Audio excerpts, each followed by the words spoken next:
we have to go. Like, I can't see. We're getting really close. Listen, guys, I'm sorry. A lot of chaos in the start tonight. We got things going. Luckily, I was able to hop on the late train. Kayl's not going to be happy. I see lots of guys are here already. Riley, Snowdrop, lots of Links Luton's here. You guys need the tutor. I need to get there in time with the tutor. Pack Life, Wayne Hoke. Guys, I'm on my way.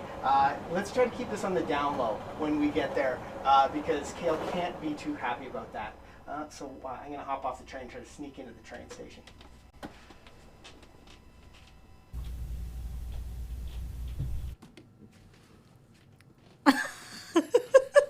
I hope you guys enjoyed that play.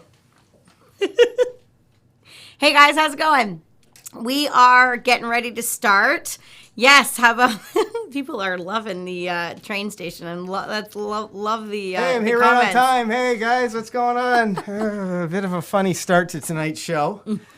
But you know what? We're here. We're ready to rock and roll. We're pumped that you guys are here with us. And I guess I can turn my phone off. I was just trying to preview, see what's going on with these guys in the chat before the show got started. But I'm excited because in tonight's show, we're going to be talking about some of the most critical moments that you need to be aware of when you're training your dog. And this is something, as dog trainers, we talk about these moments, why they're so important, how they can completely change your training. And it's one of the things I think the more dogs you train, the more you really start to appreciate some of these times. Mm-hmm. I agree. They're so straightforward. You know, when you look back at your training, you're kind of like, oh, geez, if I had learned to recognize that earlier. If I had only known that when I was in that moment. It's one of those things. But good news is, tutor's here right on time. I'm going to drop one just because it was such a difficult experience getting into the train station tonight. So, what do we have in store? Is it time to go yet? Well, of course it's time to go. I was late, of course. So, you know what? Let's jump right into things. You're not usually the one that's late. Usually it's me. That's true. That's very true. Let's hop right into these things. These are going to be the missed moments in your dog training that change everything. I'm Ken Steepe. I'm Kayl McCann. Welcome back to McCann Dogs.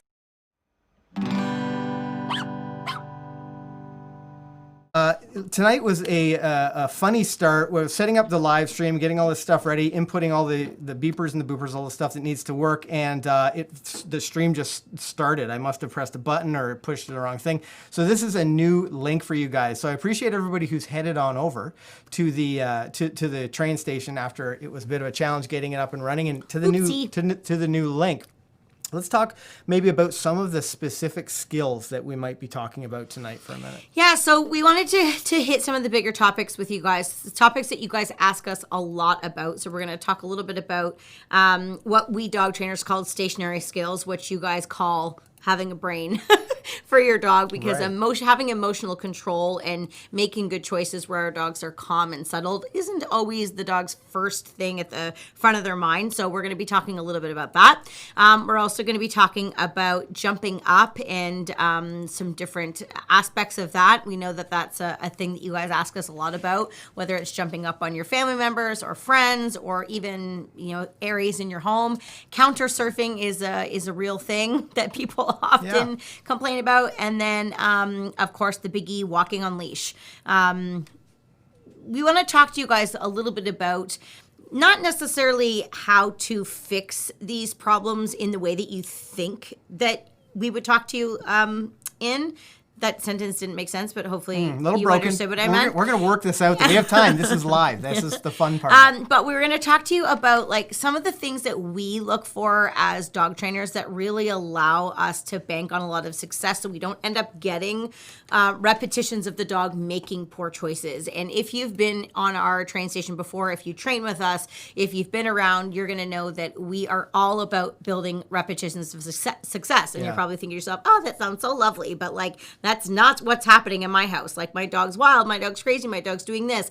And so that's why we're doing a little bit of a different spin tonight for our train station show. And it's talking about specific moments that a lot of people miss because they don't necessarily know what to look for that allow you to actually build on success. We're going to talk about the thing that we focus on. This is the thing. This is the thing under the thing. This is absolutely. This is the thing that dog trainers learn over time. Really understanding these key moments and you knowing it as a dog owner, especially if you have a dog in training or maybe you have a puppy. This is going to set you up to be successful. This is why I enjoy these live streams so much. So we get to talk to you guys about this. I see Chelsea Lewis, who's talking about we're working really hard on counter surfing these days. Chelsea? It sucks when the dogs get bigger. And like, Yeah. I know Chelsea, she's one of our students, and she's got a cattle dog. And Reese was very small at one point, wasn't she, Chelsea? And now she's probably big enough that those counters are like, I'm big enough that I can put my paws up there and see what's going on. So yeah, Totally. I'm sure you're not alone. Yeah, for sure. There's a few people mentioning tech Yes, problems. I noticed people are mentioning that. We have a good connection here from to YouTube, I can see. We have a good connection. I know that some people are having challenges and other people maybe aren't. I'm not sure. But while YouTube gets that sorted out, hopefully things will get sorted out a little bit on their own. We should probably talk about who we are. Yeah, let's do that. Yeah, I'm Ken Steepe. If this is your first time on the channel, my name's Ken Steepe. This is Kayl McCann. We're professional dog trainers at McCann Dogs. And at McCann Dogs, we've helped more than 100,000 dog owners who are just like you to overcome the same dog training challenges that you have. You know, to stop jumping up, to walk on leash, to come when called, all of those things. So here on our YouTube channel, we like to share tips and tricks and, some advice. And in our live streams here in the train station, we like to talk to you about the problems you're having. But we also take a little deeper dive. And, we talk... we're going to sort of bounce around to different skills. And we're going to talk about the big picture about how you can make your training better, how you can be more successful with your dog. If this is your first time here, I know didn't mean to interrupt you there, but if this is your first time here watching the train station, drop new in the chat. Just let me know if you're brand new here, because I love to see people who are bouncing in for their first time. It's pretty cool to see. What I was going to say is that we have an in-house training school in Ontario, Canada, around Flamborough, Ontario. And one of the things that we love about in-house is we get to interact with students, and everything's great, and we love it. It's awesome. But one thing that we found to be really cool about doing these live streams is we can take one topic and we can really dive deep into it for a long period of time and talk about all aspects of it, which is really, really great. We also have students from all over the world that take our online classes as well. And we'll talk a little bit more about the programs that we offer and things like that as the stream goes on. But we're excited to have you guys here tonight because it's the live streams always go in different directions based on like the questions that are asked and kind of what's happened. So if you are new here, welcome. We're glad that you're here. See lots of people who are new. Wayne mentions longtime viewer, but it's first time for live. Well, I'm glad you could join us here in the live, Wayne. Now, if you have been to a train station before, then you know how much work it is and how much we rely on the people around us, are important people to make this train station happen. One person you're going to see in the chat is Instructor Lexi. I think she was in there earlier, Instructor Alexis. You'll also see Dan Luton. Now, what you need to know if this is your first time here is Dan is the master of moderator man. We call him lots of links because if you have a question, he's probably got a link that's going to point you in the right direction for it. But what we did not that long ago with lots of math is we launched a satellite into orbit. It's the McCann Dogs satellite. Do satellites have fun names at all? Is that a thing? I don't know. Maybe. But you're going to see, I bought, with some of your super chat money, I bought the world's longest selfie stick so that I could take a picture of our McCann Dog satellite. And it's going to beam you directly into Dan's moderation station. So let's take a look and see what Dan, the moderator man, is up to. Oh, there's our, look how fun that thing is. Wow. Yeah. Isn't that cool? There's Dan. So you'll see Dan in the chat. Just floating around out in space. I know, helping us out with a bunch of stuff. So that's exactly what he's doing. If he's giving you links in the chat, it's probably something, maybe you've asked a question, or you'll also see Spot the Bot. Dan can trigger Spot the Bot and get some help with that. Now, what else do we, of course. I was thinking, what else do I love to do? Here. I know, it's been a busy day. And it's been rather wild. But this is probably... Go to the romper room. Yeah, this is one of my favorite parts because I love finding out where you guys are joining us from. It's something that I really think is very cool, whether it's in the chat and often in the comments after, like in the replays. This replay will be available for 24 hours, by the way, and then we shut it down. We might post a link to it on our homepage, youtube.com/McCannDogs. But, it's not just going to be available, so I'm glad you're here to catch it while it's live. With that said, one of my favorite things is finding out where you guys are joining us from. So it's time for the roll call. Let us know where you're joining in from. Maybe it's cool because all all the different continents, all the different countries. Actually, in our online classes right now, I think we have it's either almost just 50 or just over 50 countries represented, people from those different countries, which is very, very cool. As well as I think 49 states and 7 provinces, something like that, maybe 8 now, which is super cool. But it's also my moment to do Romper Room. It's the time that I can pull out my magic mirror. I guess there was no mirror in it. That's what I didn't understand. It's like a mirror frame. And I see Karina here joining us from Ottawa, Laura from Costa Rica, Ned Nanu from Sydney, Australia, Ryan Walter from New York. Oh my goodness, I got to catch up now. Sarah from Salt Lake City. Zoe from Melbourne, Australia. I believe it's Melbourne, Australia.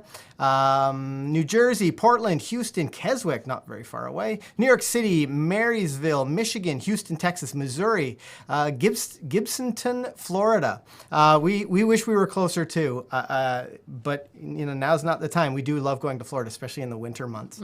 I see Washington, Greensville, Alberta, Eastern Washington State, Montreal. Greensville, that's around the corner. Yeah, Dallas, Southern California, Holliesburg, PA, Aurelia, Florida, Columbia. Hi, Tanya. Oh, thanks for joining us from Columbia there, Karen.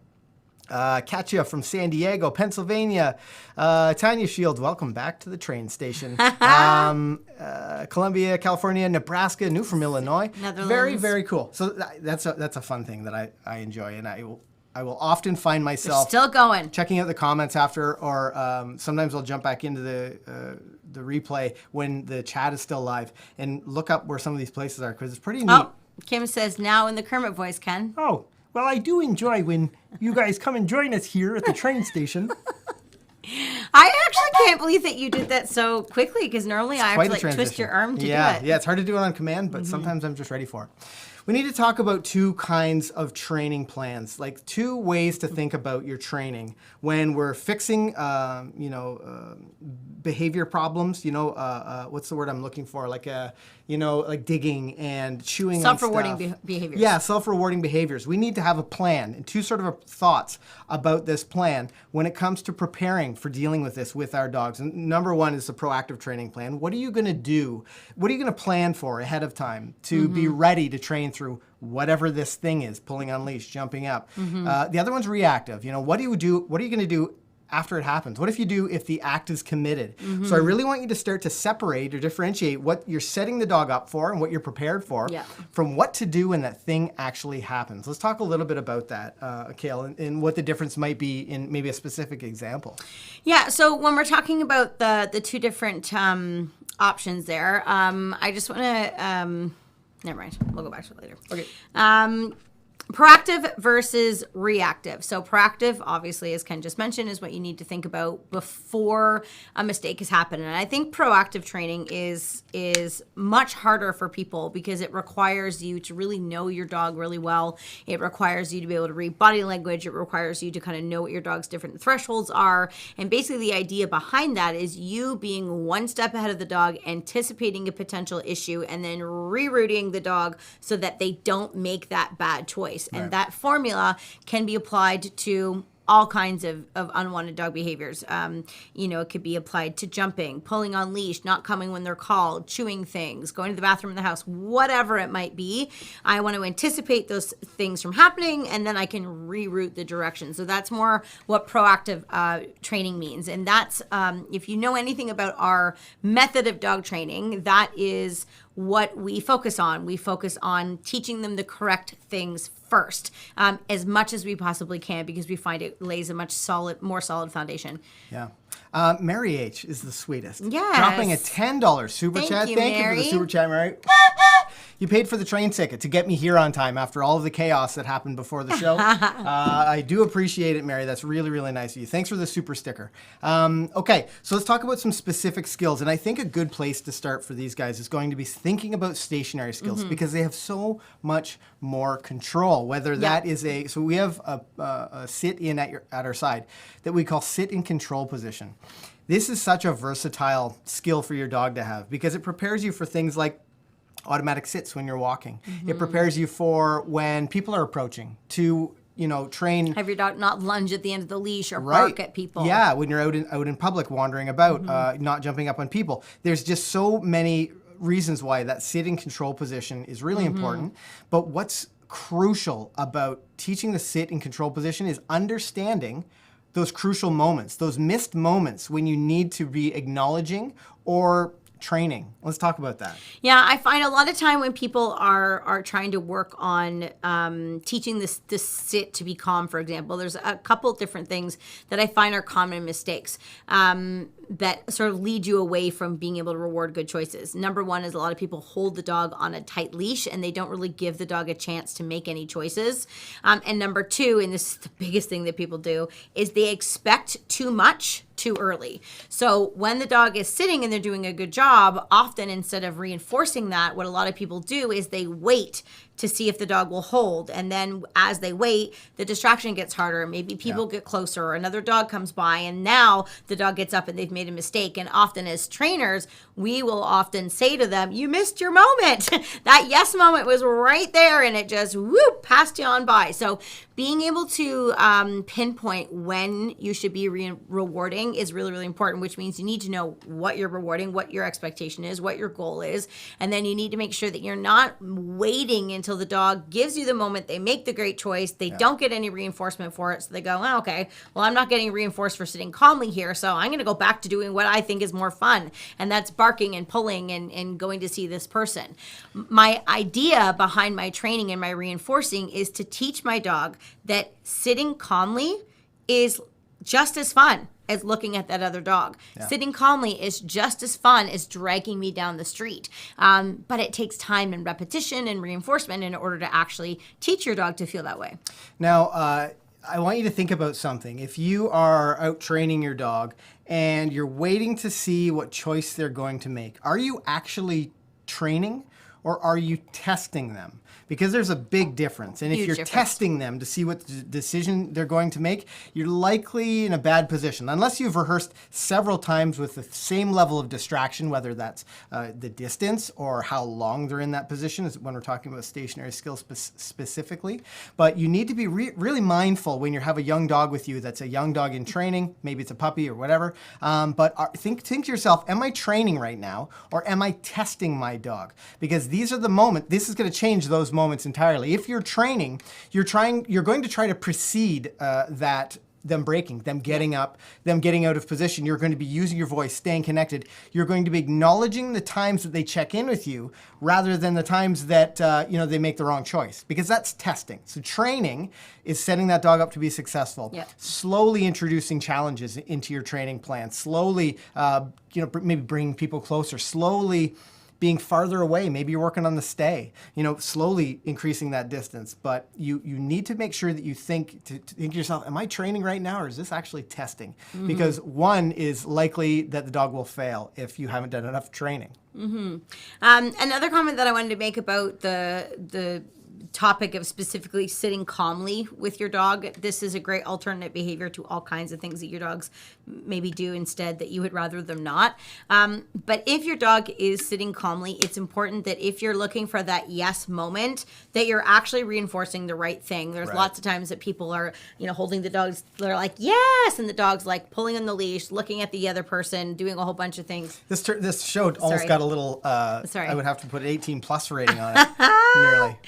Anyways, so you need to make sure that when you say yes and you're feeding, at that exact moment, your dog's doing something worth yesing and rewarding. And often in our training, in our classes, we refer to these as yes moments. Yeah. So, in that exact moment, and I used this analogy last night with our grade 1 students, you imagine the word yes as like you taking like a snapshot with your dog. And in that exact moment, whatever picture you take, that is the moment in which you're reinforcing. So, if like Ken was to like reach up and touch his ear for a second and I was to say yes, and then he would drop his hand and he lifted up his ear, yes, he would start to figure out, yes, that's reward. But if he does this, yes, yes, yes, yes, He's like, what do I do here? You just yes like 4 different things. Right. So Yeah. you want to be very specific about when you're delivering your information so that you actually can capture those really great moments. And if you have, I see a lot of like wiggle bum references in the chat right Yep. now. My dog's wild, wiggle bum, crazy. Those can be really difficult dogs because your yes moments could be like over and gone really, really quickly. But every dog does them. And if you're not getting a yes moment, then we need to teach you how to actually get them more, because there's things that you can change so that they actually come more frequently with your dog, so that you're able to focus more on reward and less on getting into a big tangling mess with them. Do you know what you can alternately use other than a yes? Do you know and this isn't sort of in our teaching plan, but do you guys understand what the yes specifically is? And there's another piece of dog training equipment that people often use, that they use it instead of doing something like the yes. But I think it's important that you understand exactly what that word signifies. And we'll just wait a second while you guys. Melinda just said something cute. Her dog licks her lips when I thought she was going to say licks her lips when her dog sees another dog, but I thought she was going to say licks her lips when I say the word yes. Yeah. Because we actually see that happen. You'll say yes, and we actually see dogs start to like open their eyes and put their ears up and be like, oh my God, that word. Yeah, I'm Linda. so excited. Linda said the clicker. Absolutely, yeah. And we like the word yes. I mean, we will use clicker for some specific things. Yeah. It actually innervates a different part of the brain. But if you're looking for absolute precision with something like shaping, might be a good use of the clicker. But yes is always with you. You have yes all the time. So it allows you to mark those great moments that your puppy or your dog in training are making, and there are going to be lots of them. And it's so crucial that you capture, that you catch them in that precise moment. Another great example is with the stays and the waits, and catching those moments before your dog gets up.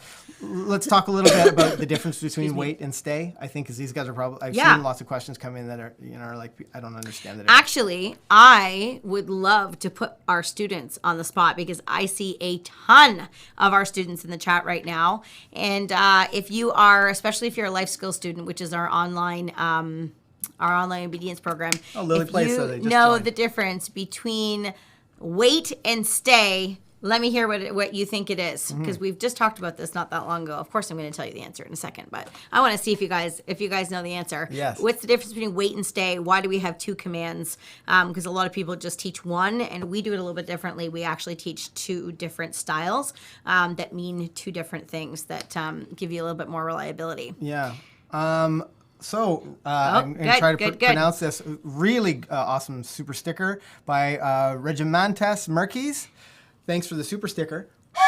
Okay, you guys are Appreciate it. crushing it right now. Oh, I'm such a proud teacher. You guys are so good. Yes, wait is casual, stay is formal, stay released from the side only, stay formal, wait informal. Wait means that they can release to you. Oh my gosh, all the answers are coming so fast. You're all so brilliant. Yeah. Love it. Okay, so Really good. if you're not an online student, you're wondering what the heck we're talking about, I will share it with you now. So we actually teach 2 different styles of the wait and the stay, so that one is a little bit more formal, and we have that so that like when we don't say stay to our dogs very often, but when we do, our dogs are like, whoa, we better stay. So I might use stay if, we were near the road and I didn't really want her to move, or if we've like broken glass in the kitchen before. That's actually happened. Yeah, and we've been like, lie down, stay. So like nobody move. It's like a safety. So we can get everything cleaned up.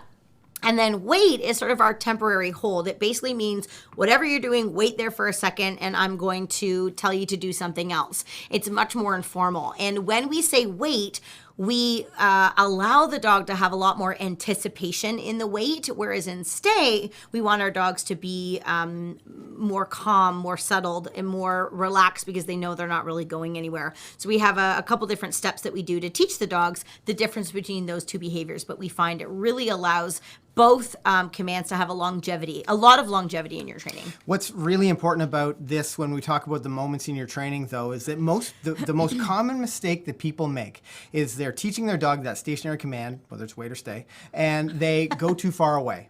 Or they step out in front of them and they just stand there. We always see this when people first start. Yeah, absolutely. They just, there's some expectation that I need to keep testing and go a little bit farther away. But the reality is you need to be marking the moments your dog's making a good choice. And we're going to go like a couple layers deep now here. But when you see your dog choose to sit back down in position, let's say you're working on a wait or stay, might even be a sit-in at your side, and something goes by and your dog says, ah, and then they think to themselves, oh, actually, I'm in a wait or a stay or whatever.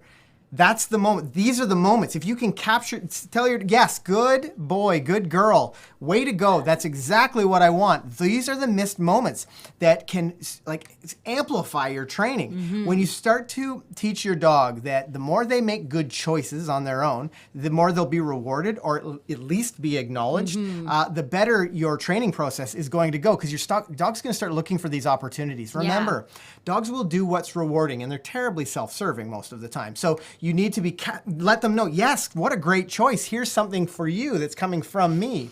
And you'll start to see these choices more often. I have a good example of this. So if you're teaching your dog to remain calm around other dogs or sit and stay or sit and wait or whatever you're doing, the timing in which you use your yes moment is really, really important. So I had a border collie that was he was great, great. But when I was teaching stays, he was so great until one of the instructors would come around and bounce a tennis ball. And then it was like, oh my God, like he was just like, it was like the most exciting thing in the entire world. And for some of you, it could be other dogs for you or whatever it is. But for my dog, it was by far the tennis ball. And so what I tried to do specifically is anytime I saw an instructor start to come closer bouncing a tennis ball, I wouldn't just throw caution to the wind and say like, okay, hope he's doing a good job.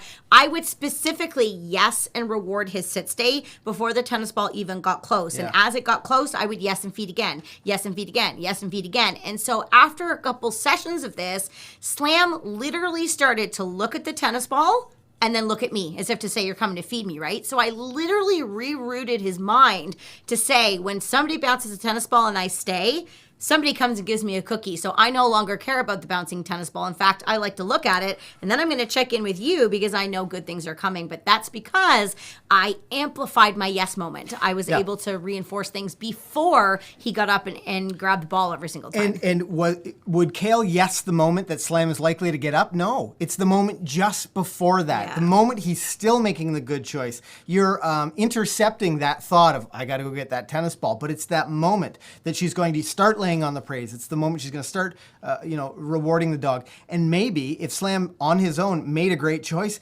that's the moment. Yes, when he checks in with her, then she can jackpot reward. We're going to talk a little bit about jackpot rewarding a little bit later in the show. But I think we should move on. We've talked a lot about stationary skills because it's a good starting point for you. It's a good starting point for you to figure out your timing, figure out your dog's timing. Actually, is there a moment we can head over to the train station?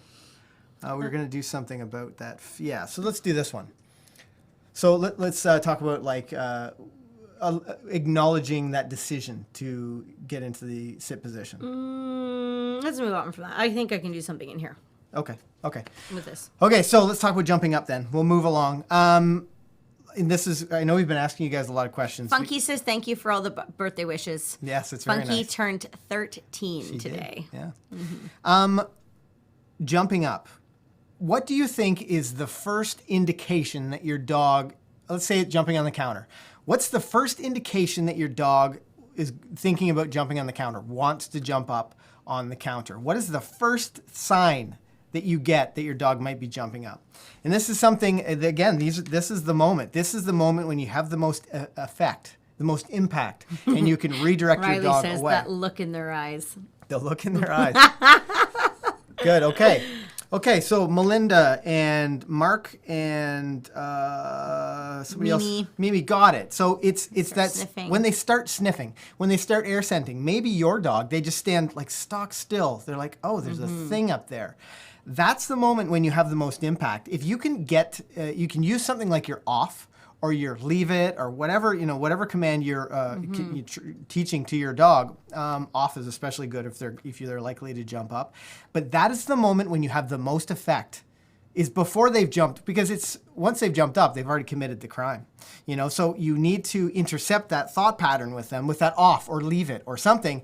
And they're going to start to think, is he or she psychic? How do they read my mind? Yep. But it's so much easier to fix the problem before it happens than it is to have to redirect your dog down off the counter, to wrestle that loaf of bread out of their mouth. I have a great counter surfing story. Yeah. So we had, years ago, Ken and I had a dog named Hummer, and he was like the kindest, sweetest soul. But when he was young, he was one of the dogs that was far more interested in jumping up on the counters than any of my other dogs. And he learned really quickly with me or Ken in the room, he wouldn't dare jump on the counters at all.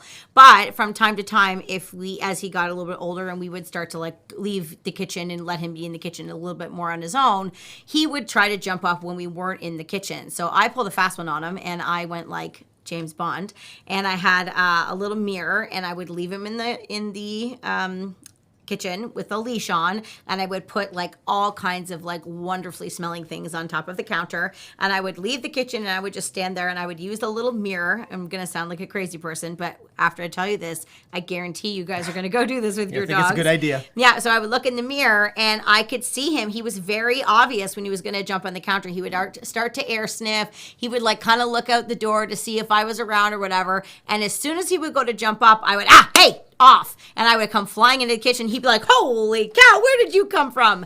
And it was almost like the startle of like he had no idea that I was going to be watching him, and it was like the look on his face, he was like flabbergasted. Anyway, so then when I stopped him, he was like, oh my goodness, good boy, buddy, good off. I caught him so quickly with my voice that he actually didn't get up on the counter, which was perfect. So I praised him, and I made a big deal about his 4 paws being on the floor, and then I walked out of the kitchen again, and the little turkey tried to go a second time. He did his little air sniff. He went to jump up, and I flew back in and said, hey, don't you even think about it. And I think we had to do it 3 times. And then it was so cute because I went out again, and he would just sit in the kitchen and he would look to be like, look, Mom, I'm not doing anything wrong now. Right. And, but I had to catch him in the act. So being able to read his body language and then respond quickly allowed me to teach him that the rules don't change whether I'm in the room or whether I'm out of the room. And he was a clever little dog, but I was more clever with my little mirror. Well, and these are the kinds of things. I know people are always, we have a couple of videos on the channel that talk about teaching your dog to stop jumping up on people, on the counters, and people say, well, this is no good for me. My dog only does it when I'm out of the room. Well, this is exactly what you need to be thinking about. You know, how are you going to build so much value for your dogs? Dogs will do what's rewarding. So how are you going to build so much value for not jumping on the counter that the dog isn't even a thought in their mind? Dan. But you do need to set it up, with some motion around in the kitchen. You do need to set them up with like something extra delicious on the edge of that countertop so that when they choose to not jump up, you can reward them. This is the kind of thing that you, as a dog trainer, as someone who's working through some specific challenge in your training, you need to get creative sometimes, but you need to take those foundations and apply them. Dan's on fire tonight. Is he? He asked me if I learned the mirror trick in prison. Oh, yeah. Is that I got the tats to prove it. Yeah, the prison. No, I did not. What about people? What about jumping up on people? Funny. Let's talk about that. Let's talk about what these guys can identify in their dog and what moments they need to be acknowledging and rewarding for a dog that loves to jump up on people. Yeah, I think we'll take it back to the wiggle butt, Bob. What am I trying to say? Wiggle butt? Wiggle butts. I was like wiggle bum. Hey, wiggle bum. Hey. I want to say wiggle bum for some. I mean, that makes sense too, but yeah. I don't think it doesn't have the right ring. I think I normally say wiggle bum. He's the wiggle butts. See, it doesn't flow like wiggle bum does. Okay. Let us know in the chat. I'm interested to see what let's move on from that. What the community thought is. Yeah, wiggle bums, wiggle butts, whichever you prefer. Lots of times it's very easy to see that your dog is about to jump, but it's only easy if you're paying attention, because often what happens is we have to go into like major multitask mode because people are coming in. Hi, can I say hi to your dog? Oh, your dog's so cute. And they have that like high squeaky voice, and then your dog starts to wiggle, and it's like, okay, do I talk to this person? Do I address the dog? What's going on here? And it can be a little bit crazy, but usually the dogs will start to get excited in some way when they're about to jump, and that is your cue to redirect your dog's brain and to give them an alternate behavior to do instead. And we often suggest using the command sit. And we teach a whole bunch of different greeting manners and exercises in our classes. But the sit is a great place to start. And then also too, remember that not everybody has to come in and pet your dog. They could even just stand there and talk to your dog or look at your dog. I literally had a border collie at one point, different border collie than the tennis ball dog. And I literally had to tell people, don't look at her, don't face her, Right. don't do anything, because not only would she wiggle out of her skin, but she would also submissively pee everywhere. So people would, and she was super cute. So people would be like, oh, what a cute puppy. And it would be like game over from there. So I'd have to be like, don't squeak. Don't look at her. Don't turn towards us. Yeah. Let me just get her calm. Jitterbug. Yeah, you guys, you remember her name. That's so. Who said that? Kim said that. Oh, good for you, Kim. I'm yeah, impressed. that's awesome, Kim. And I maybe should have named her Jitterbug because she lived up to her name. But yeah, we have. I know I'm mentioning border collies. We do have lots of other breeds beside border collies, but I'm showing off my border collie issues tonight because everybody thinks they're so easy. You talked a little bit not the about case. redirecting the dog, and then before that, you just mentioned about getting some focus. I think a good sort of way for you to think about it at home is, how am I going to redirect my dog's brain so that I don't have to redirect their body? What I'm going to do to get their attention back on me, or give them an incompatible behavior, which we talked about. Maybe it's sitting in that control position.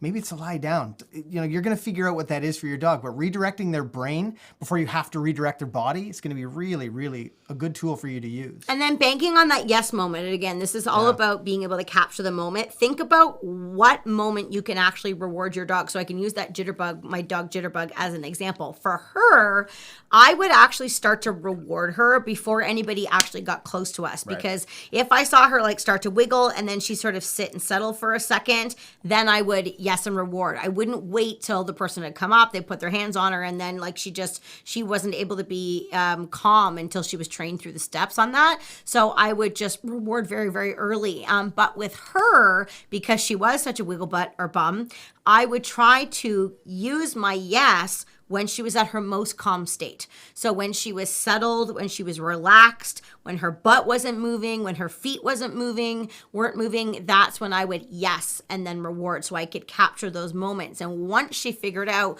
what exactly it was that I was trying to reward, it was easier for her then to offer that behavior to me again and again. And then I could work up to people being able to come in and pet her and snuggle her and all do those things that she wanted, but she was able to not pee everywhere and, maintain some type of composure while that was happening. I think the underlying thing is through all of the different skills we're going to talk about tonight, is when your dog makes a great choice, acknowledge it. Even if that's in the most simple exercises, even if they randomly check in with you. People so often say, like, oh, I love that your dog like just looks at you all the time, or like, look, he'll be over there, 100 feet away, and then he'll check in with you. Well, it's because we've reinforced that behavior. We've taught them that checking in with us brings them something valuable. Sometimes it will be something fun. Maybe we'll ask them to lie down or come, and then reward them, play tug with them. But we've taught them that every time they check in with us, that it's worth it. So that's a big reason. Those moments in our training, when we've got a puppy or a young dog, rewarding those moments is a big reason why those dogs will do that. And I know a lot of people struggle with attention from their dog and distraction, and they feel like it's completely overwhelming. We have a video coming out on Saturday morning that you guys, anybody who is at the stage where you're starting to get out and about a little bit more, you're starting to think about, like, can I give my dog a little bit more freedom off leash? Or, can I work with the house line? Or if you're struggling with stepping out the door and your dog is immediately pulling, this is going to be a good video for you. So make sure you're here Saturday morning. I have an idea. Yeah, fire away. So one of the things, what? Was that the idea? No, but I mean, you can do that, and you will need to do that when I tell you my idea. Okay, I'm excited. Do you need a drum roll? Don't get your hopes up too much. So what I was just thinking for a demonstration that I can show you is, if few people were saying about dogs jumping up and so on and so forth. I know when I let Hippie out of the crate, she often is very, very excited, and she will sometimes jump up a bunch of times because she's just so excited. And she's actually in the crate back there, although she's sleeping right now, but maybe she'll wake up in a second. Can you guys see that? She's so looking cute. quite She's so adorable little. right now. Hold on one second. See if I can get you in there. Let me get you guys in there. There, look at how cute that dog is. So little and cute. Anyway, so when I let her out, she's probably going to, jump up a bunch of times. And what I'm going to do is I'll show you how we use yes to pinpoint the area that's a good where we want her to be. So I'm actually going to let her jump on me so that I can show you this step. And I'm going to yes and reward her. And then I'm going to pop her back in the crate. And I'm actually going to show you how I can teach her not to jump up when she comes out. So, Yeah, I love it. We haven't ever done this demo before, so Yeah. it might not work. But Well, maybe fun. I think it might. But before you go there, Katya Alvarez with the thank you $9.99 Katya. super sticker. That gets a full on too. Okay, all right, let's get Hippie Shake ready. Okay, I'm I'll get the actually going to lights- keep lights, her. camera, action. Do you have a leash or? Yeah, I do. Okay. Hi, Shaky. All right. Well. Oh, and if someone else sent a super chat, we'll have to see in just a sec. So Kayl's gonna head over. Okay, we got a super chat from Daron. We're gonna come back and we'll answer that. But before we talk about the super chat, let's head on over to the train station. Okay, so I am, also, I realized that I'm wearing very bright orange socks because I forgot that you would be able to see my feet in the stream. So there we have it. Now you'll never lose where my feet are. Okay, so I have a bunch of treats ready. And again, I'm just going to let her come out and jump a few times so that I can show you the timing of this. And I want you to watch when I say the command yes. So it's going to be when her 4 feet are on the floor. I'm going to yes and then reward. So it'll look a little something like this. Okay, hi, hippy dippy doo. Oh, that wasn't very exciting. Hey, you're not going for a toy. Yes, good girl. So I'm going to get the 4 feet on the floor. Good girl. Okay, go on your crate. Good girl. Okay. Yes, good girl. Okay, count. Okay. No, that's very good. I want you out here, though. Yes, good girl. So that wasn't a very good demo. I thought for sure she would jump up. Maybe you might have to get her fired up. No, okay, ready? Hop, hop, hop, hop. Yay! Hop, hop, hop, hop, hop. Yay! Good girl. Hop, hop, hop, hop, hop, hop. Yay! Good girl. Ready, set. Yay! Good girl. There we go. Ready? Ready? Yeah, okay. Okay. She's not going to do it. She knows. She knows. Obviously, we've trained her to do some of this already. You're far too good. Okay, go in your crate then. Good girl. Let me try another one. See who else I can get to jump here. Wait. Beeline. Good girl. Come here. Good girl. Ready? Yes. Good girl. Okay. Yes. Good girl. So I'm giving her an opportunity to move around a little bit. And then as she settles, yes, good girl, I'm going to then yes and reward her. Do you want to come over and just be a little bit of a distraction here? Sure. So I can get her to... What do you have in mind? I'm going to see if we can get her to learn to not... Yes, there we go. That was a good natural one. Good, yeah. So again, I'm going to yes her when the forepaws are on the floor. Good girl. Yes, good choice, little lady. You have to put your collar and leash on. Good girl. Okay, so I'm going to let her just jump up on Ken for a second here because I want her to think about doing it Oh, she's wrong. a good Yay, girl. good girl. she's a good dog. Now, we actually do have some training. We train our dogs to jump in our arms. We also train them to jump up with their front paws as a bit of a trick. But I'm just sort of stoking the fire a little bit so we can have a bit more of a natural distraction here. So if B's with me and Ken approaches and he's extra exciting and he's getting her all fired up. Hey guys. Hi, B. What's going on, buddy? I think you might have been through this demo too many times. Good girl. Oh, hi, so good as girl. she Hi, chooses good to girl. hold the sit, Oh, what a good yes, dog. good And girl. I don't know if you can see her eyes bulging out of her head right now, but she is absolutely working her butt off to try to remain in this sitting position. Oh, Yes, good girl.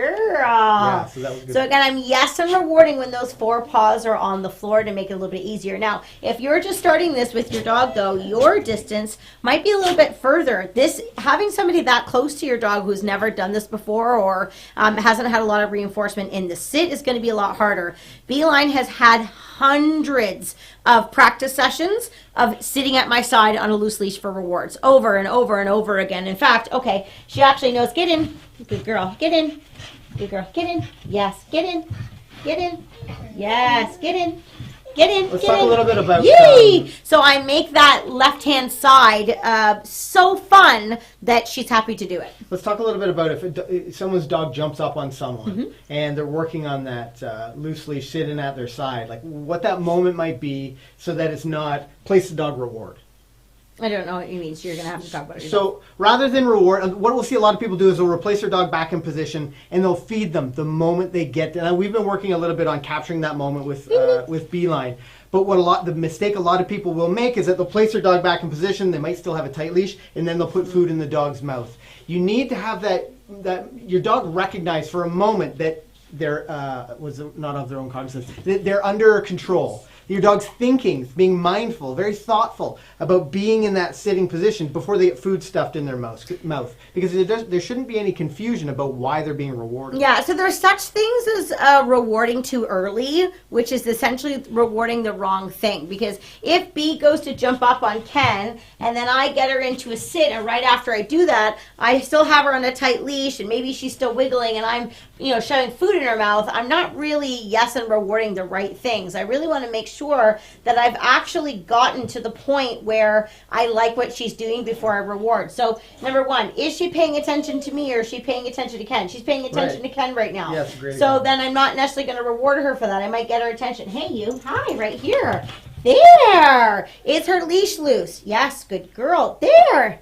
Good. Sit. Yes. Good. So every time she checks in with me, I'm going to yes and then reward her for that. So I'm going to be very, very strategic as to when I say yes and when I reward her from there. And if you have a dog that really, truly loves people, you sometimes don't even need to feed on this exercise. I could pet her, or her reward would be Ken coming to pet her. If she wants him to say hello so bad, he's happy to do that. But if she's holding a sit, if she's jumping and being crazy woman, we're not going to allow people to be petting. And I know so many people are like, oh, it's okay, I love dogs. And you're like, oh God, but you're just racing all of this great training that I'm doing. So have people help you. Make sure that they're sitting calmly before somebody's coming in to say hello to them. That analogy of that yes is a snapshot. That moment in time when your dog's making a good choice.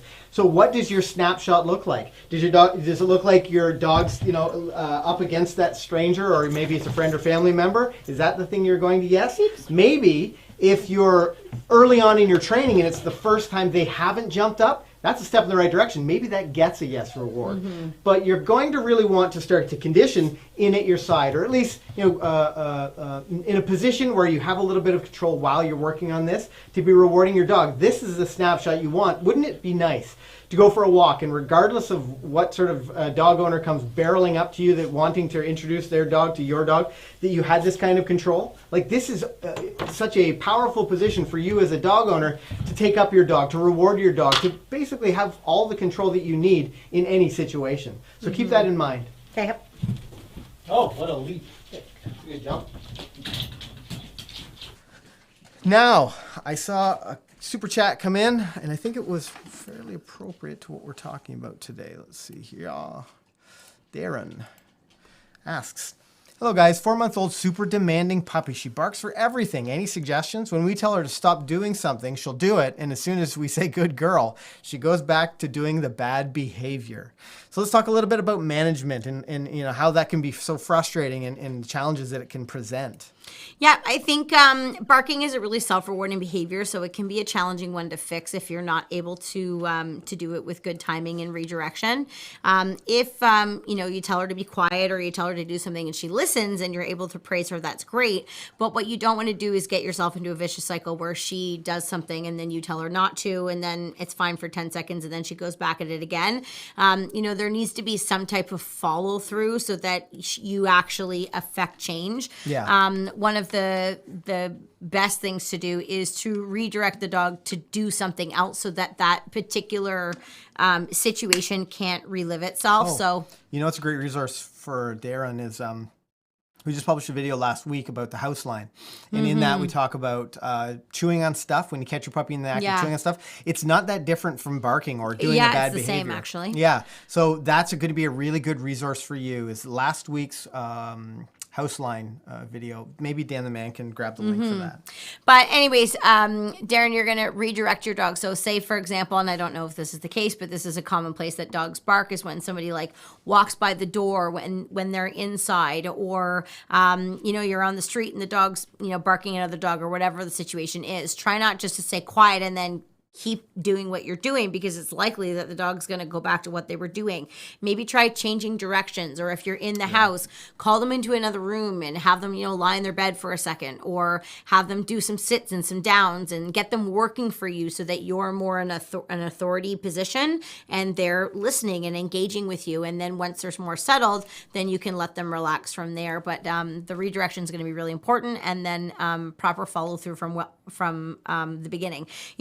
Dogs don't know what quiet or any of these commands mean when they come home to us. We have to train them what all of these things mean. And for some dogs, just saying a command isn't going to affect change. You actually have to teach them what the command means in order to actually have them respond to it reliably every single time. Yeah. I did want to say that, some of the things that we're showing you tonight and demonstrating with the greeting manners and so on and so forth, this is all, these are all exercises that we work on in our life skills program. So if you have a dog that's over 6 months old and you're looking for some training and you'd like to work, more intensely with us throughout the week to actually go through these exercises and skills with your dog, then you could think about registering for our life skills program. I know we have a lot of life skills students in the chat tonight saying wonderful things, which we appreciate. Thank you so much, guys. But it's a great course. It's an 8-week program. We work on walking on a loose leash, coming when called every single time, even around distractions. We work on greeting manners. We work on, emotional control. We work on teaching them a leave it command. We work on teaching them a drop it command so that they'll let go of things out of their mouth when you ask them to. We work on a play and a settle down command. All kinds of stuff. Also, what your dog needs, the specific advice for you. There's so many online training programs that are a series of videos, and we know as dog trainers that's not enough. So for our online training programs, we recreated what we get to do with you in class in an online forum, and actually maybe a little bit more. Yeah, like we're chatting with the online students almost every day. Yeah, well, what I love about it is that and I love teaching our in-house classes, and I've had students for years that I absolutely love them. You develop such a great relationship with them. And when we first set out, them in the chat. Yeah, when we first set out in our online journey, I wasn't sure that we would be able to make the same connection. And boy, was I wrong, because we're, in the groups every single day answering your questions. We get to know you. We get to know your dogs. We see videos, and we're going to give you feedback. And we have a weekly Zoom call that we do where we talk about different things. The whole chat here with our students have been like funny inside jokes and stuff. Anyways, it's really a wonderful community for training your dog. So anyways, if you do need some help, check it out. See if it's something that you think would work for you and your family dog. Cynthia Ingram dropping the $10 super chat. We do appreciate it. I know Cynthia, actually, I think she retracted her message. Let's go here. We've got it here. So she said, my dog gets super excited, runs to the door, spins around, jumping. It's just crazy. Is there a tutorial for this behavior, and how do I stop this? So it sounds kind of like witching hour, doesn't it? It sounds a little bit about... or it's also known as the zoomies. The zoomies, yes, absolutely. So Cynthia, a few things you can do is try to make sure that your dog's getting enough mental and physical exercise throughout the day. Having a house line or leash on your dog, if you're struggling with any behavior in the house, and again, it doesn't matter what the dog's age is. We're so focused on once he's 6 months, then this should be the thing. If they're 2 years old or too old to do this behavior or whatever, that's not the case. I want you to focus on your training as specific to your dog. Train the dog you're training now, regardless of their age. What skills do they need? What behaviors are you trying to avoid? A leash or a house line is going to be really helpful. Super helpful for that. Maybe even some fun brain games would be good for your dogs. Those interactive kinds. We have a few we have on the channel that might be helpful for you. But trying to precede that, not allowing them to get to that state of mind where they're like, well, you know what? I just got to run. I have to run. I have to do laps around the living room. When it happens, you're going to take hold of that leash or house line, and you can stop them before they get hurt or your living room gets destroyed. But being ahead of that by exercising them, exercising their brain and body is going to be super helpful to avoid those kinds of behaviors. Perfect. Now, we need to talk a little bit about walking on leash. Let's do that. And the how reactive most people are about how they're going to train it. What are they going to do? How many of you guys have a dog who just, when they see another dog, they can't contain themselves. They just have to go visit that other dog. They pull you on the leash. The other dogs are pulling towards you. How many of you guys have a dog who you think, I'm looking forward to going out for a walk. I just hope there's nobody out there. I just hope there are no other dogs. 10 o'clock at night or Which like is 5 o'clock in the morning. a great training strategy, to be honest. Yeah, it just makes it is. life so much easier. But how many of you guys have a dog who just can't contain themselves when they see another dog? Yeah, Danny, walking on leash is infuriating sometimes. Karen says, me. Danny. So let's talk a little bit about, Pat says us. And Tyler says, oh, yes. So these are the dogs that you're missing this moment. Number one, you need to be really focused on your dog. When you're out teaching your dog to walk on a loose leash, the whole time, you need to be thinking about, what does my dog need right now? And I know sometimes we go out because we just want to have just decompress, go out for a walk with the dog. And you're going to get there one day. But while you're teaching your dog to walk on leash. Is literally my favorite time of the day. Right. It's just so stress relieving. But while you're teaching your dog to walk on a loose leash, you need to be focused on the teaching. So you need to be really aware of what's the trigger? What's going to trigger my dog to pull or bark or do the behavior that you don't like? The other thing that you need to keep in mind, and this is where we talked at the top of the show about proactive and reactive plans. What are you going to do if a chicken runs by? I chose chicken because we were talking about chickens and distractions. I thought you were going to do like a chicken cross the road joke. Oh, that would be a great, That's what a not great where you were segue. going? No. Wow. But we were struggling the other day. A dog was quite distracted by a chicken, and I thought it was an unusual thing. Where were you? At the hall. There's a chicken the at the chickens hall? are at the Oh, back. of course, yeah. I was really confused there for a so second. what are you going to do? Do you have a plan? Let's talk a little bit about being proactive and what a reactive plan might look like for a dog who struggles with walking on leash without pulling. Yeah. So when you're walking on leash, you definitely need to go with a plan. And before we even get that far, one of the things that you'll hear us often talk about on our channel and our classes and stuff like that is that we don't recommend that you go on these like big extravagant walks before you've trained your dog to walk. So we envision like taking your dog as a walk for a walk, provided, if this is not going well, as more of like a test rather than training. So at the very, very, very beginning of the stream, Ken did a great little sermon on training versus testing and making sure that you understood the difference between the two. And when you're out for a walk, if your dog is doing a lot of rehearsing of, pulling and barking and doing all those types of things, and that's just what's happening all the time, that then becomes what they do. So really think about the training. Where I'm getting to here is that if you're ready to take the show on the road and you're out, you need to make sure that you have a game plan ready for when your dog starts to get a little bit excited. So I have one of my dogs she does walk quite nicely, but one of my struggles with her is that she can be a little bit nervous around people that she doesn't know. And so if we're out for a walk with her, she doesn't pull on the leash, but if she starts to see someone that she's never seen before, especially if they're like holding an umbrella or something, running a skateboard or something that's a bit different, she will sometimes bark because she's a little bit unsure. So for me, I don't want her rehearsing or barking at somebody and scaring them. So I'm ready that as soon as I see somebody come around the corner, I have some proactive cues that I do with her that help stop her from rehearsing that behavior and build her confidence. So for example, I will call her and we'll do like an about turn and go the other direction. So we're moving away from that distraction. We settle her a little bit. In addition to that, sometimes I'll call her and then I'll pull out a tug toy and we'll play like 15 seconds of like crazy tug, which she absolutely loves. Then she's totally engaged with me and then she settles and she sits and then we continue walking again.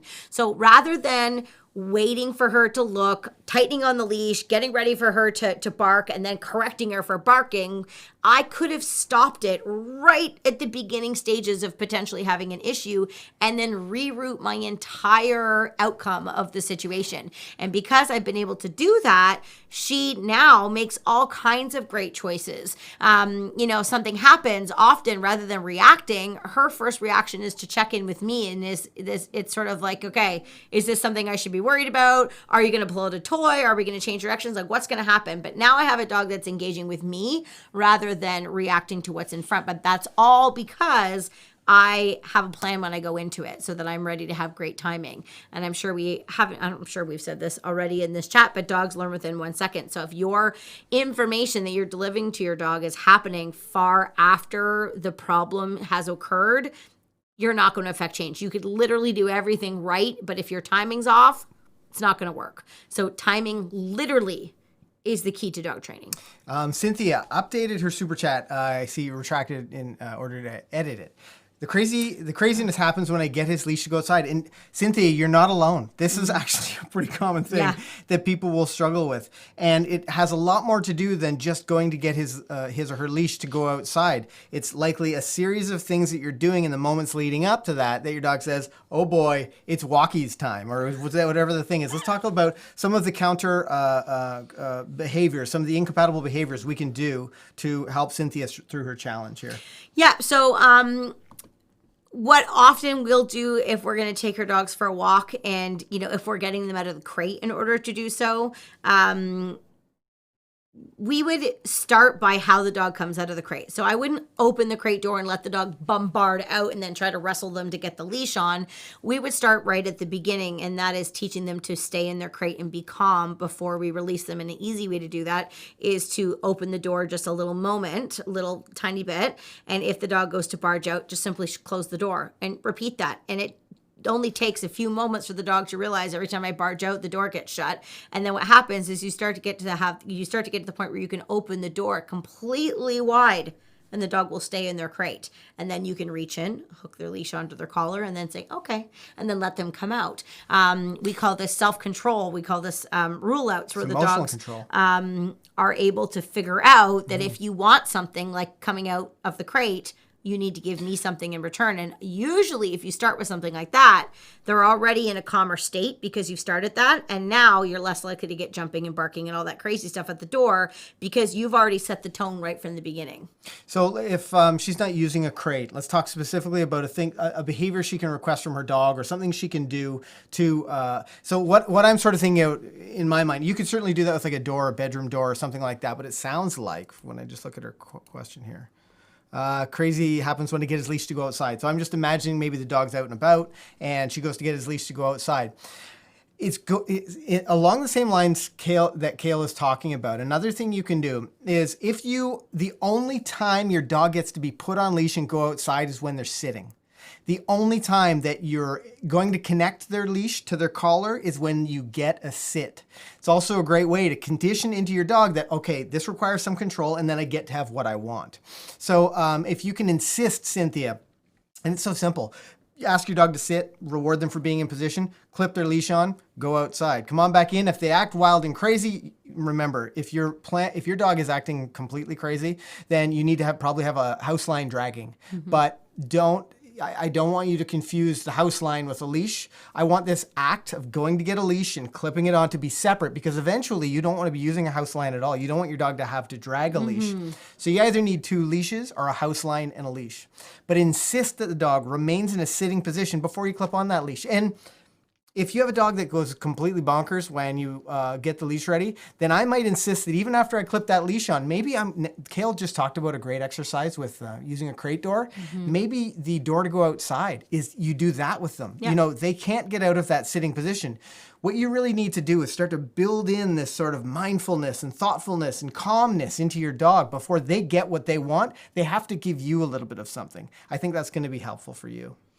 The other thing that I kind of want to circle back to, because I really want to keep kind of chiming in on these yes moment things is, there's lots of alternative behaviors that you can do to fix things, but there's all kinds of times where dogs make good choices and people miss the opportunity to reward them. And I'm going to talk specifically to my life skills students on here, because I was literally thinking about this when I was watching a couple videos the other day. McCanndogs.link/life skills. That's the link that these people can use to get to that. Yes. And that is, if things are going well, I was just thinking of one particular student that was having some trouble, and that she sort of had corrected the dog back into position, and the dog walked for 30 feet with perfect walking. And then they had they just sort of were maybe they were savoring in the moment. I'm not really sure. Yep. And then they got to the end of their 30 feet, and then the dog sniffed something, and then she had to redirect the dog. So she she missed that whole moment where the dog was just like picture perfect. And so we want to make sure that we're not letting those moments go by. If your dog, chooses to sniff something, wait, was that me? No, it was not you, Chelsea. You're so funny. If your dog, sniffs something and then they choose to like kind of check in with you for a second, yes, and reward them. Look for the opportunities where your dog, makes a good choice. You want to make sure that you're acknowledging that because, dogs always repeat what they find rewarding. Yeah. So what happens is if your dog's walking with like their nose to the ground and they're constantly sniffing and pulling on the leash, that's rewarding to a dog. That's a lot of fun. And if they look up and they're not getting any reinforcement from you, then they're going to go, okay, well, that's not reinforcing. So I'm going to go back to doing what this is. So we need to make sure that we're changing where the reinforcement comes from so that your dog is understanding where and what they should be doing in that moment. I think that's so crucial. Also, we talk often about reward, but sometimes Kayl talked a little bit about it with Beeline. Maybe your dog loves people and just loves being petted. Maybe your dog is completely gratified by your voice, your praise. There's some studies done in the University of Arizona State, I think, by a scientist that works on animal behavior, that talked about the impact that the oxytocin release that dogs get simply from the sense of connection with their human. The idea that connection with you is very gratifying for them. So imagine how they'll be affected when you, hey, good boy, nice choice, buddy, way to go, way to stay in at my side. The words don't matter, but your acknowledgement of those moments is really powerful. Yeah. And I don't want you to overlook that. So I don't want you to think like, no, great, I'm going to feed my dog so much that he's going to get overweight, or I don't have a piece of cheese that he'll absolutely love. Use your voice. Bridge that moment between when they're making a great choice until you can maybe get the treat out. Mm-hmm. But it's not just about the treat. It's about capturing that second when your dog's making a great choice and letting them know about it. Mm-hmm. Acknowledge those moments, guys. It makes a big difference. Talking briefly about rewarding, we need to talk very quickly about jackpot rewarding and when we'd use it, why we might use it, and maybe some exercises that these guys can. I love me a jackpot reward. Absolutely. Yep. So we have this saying in our training called jackpot rewarding, and it doesn't really need a lot of explanation. I'm sure you can figure it out what it means. But basically, rather than just rewarding once, we reward multiple times, or we add like a lot of like really loud, exciting praise and rewards. I know I do a lot of jackpot rewarding when I'm doing agility training. Yeah. And we have this building that's on our property that's separate from our training school. That's aptly named the Agility Arena. Crazy, right? Yes, and it's so very, funny. very, very big, and everybody knows when I am training in there because the students will say I have a high squeaky voice, and when I'm like, yes, good girl, it like literally goes out into the parking lot, and people are like, oh my God, what is happening in there? And I see them come up and like look in the windows because I'm like throwing like a party in there because I'm super excited about something that my dog just did. And dogs really do know the difference between like praise, reward, and jackpot reward. Yep. And so you can start to tailor your use the Kayl voice. That's so funny. You can start to tailor your reaction to your dog based on how much you like. Like we often say to our students, like, you don't have to reward everything. You don't need to respond to every single behavior with the exact same reaction. Your dog probably knows you better than you even realize that they do. And so how you react to certain behaviors can really change how your dog responds to certain commands. Right. So using that jackpot can be really, really helpful, and being able to pinpoint. So when your dog chooses to do something without you even asking them to do, like giving you focus, for example, or not jumping up on somebody, jackpot reward those moments because they really make a big difference in your dog's learning. And it doesn't always have to be food. So maybe you're working on an exercise like your recall. Maybe you want to pull out a tug toy Or maybe your dog absolutely loves tennis balls and they've given you an extra special effort or something. Maybe that's not in the recall, but dog's done a really great job. You pull out the tennis ball, jackpot, and then you can reward them at a distance, or you can reward them with this extra high value thing. The other thing I want to talk about really quickly when we talk about jackpot rewarding is, let's say I have a jackpot reward ready for my dog because they've made a great choice. I've yesed them at the correct time. Now I have 12 treats in my hand. My dog is going to see greater value if I feed them those 12 treats one at a time, rather than if I just open up the palm of my hand and they eat 12 treats directly out of my hand. Yeah. We really want to drag out that sense of reward, sense of value when we're jackpot rewarding. And again, paired with like your happy-go-lucky, exciting voice, really letting your dog know that they're doing a great job, those multiple treats, your dog's going to understand, wow, so that was different. This was a better response than whatever I got last time. So rather than giving your dog a handful of treats, you're going to give them a few treats one at a time.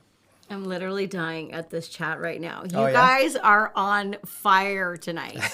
Oh my goodness. There's a WWKD. Why wood craft dinner? I like that way better than what it actually is. I know what it actually is. Yeah. What would Kayl do? I see that from Anne.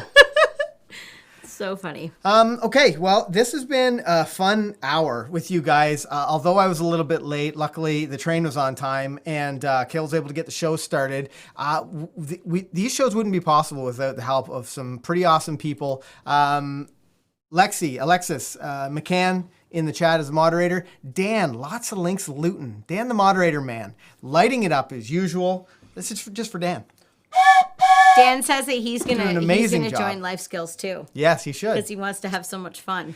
Thank you, Mary H. for the super sticker, Regimantas for the 2 super stickers, Katya, Darren, and Cynthia. Thank you guys all for supporting the channel with your super chats and super stickers. Now, we talked a little bit about our Puppy Essentials, which is our puppy training online program. It's for puppies under 6 months old. Yep. Our Life Skills, which is for dogs 6 months or older, and that's working on like some of your dog training skills, walking on a loose leash, your recall command, sit and stay, as well as like leave it, all those skills and exercises.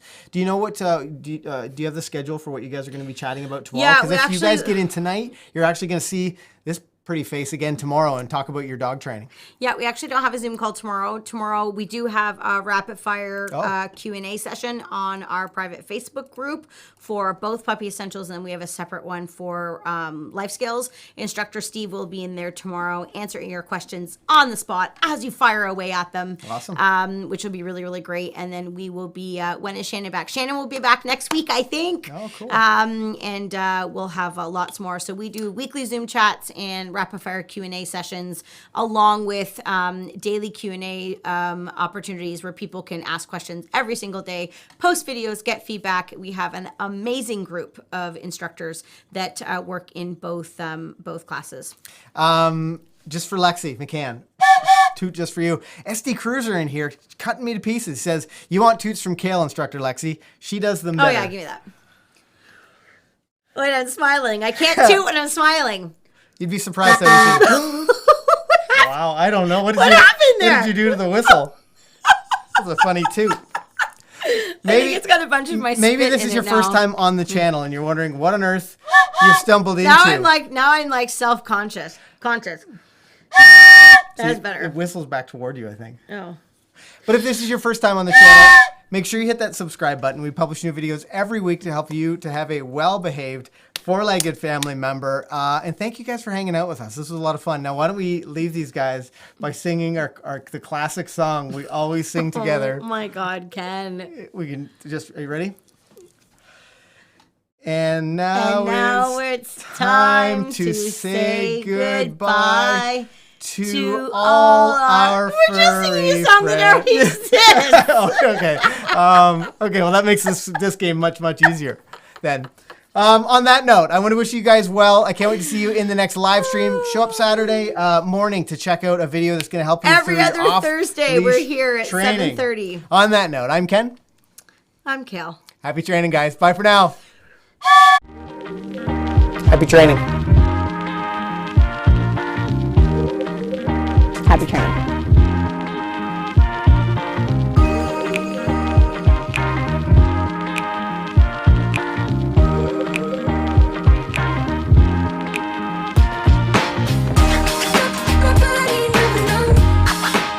Happy training.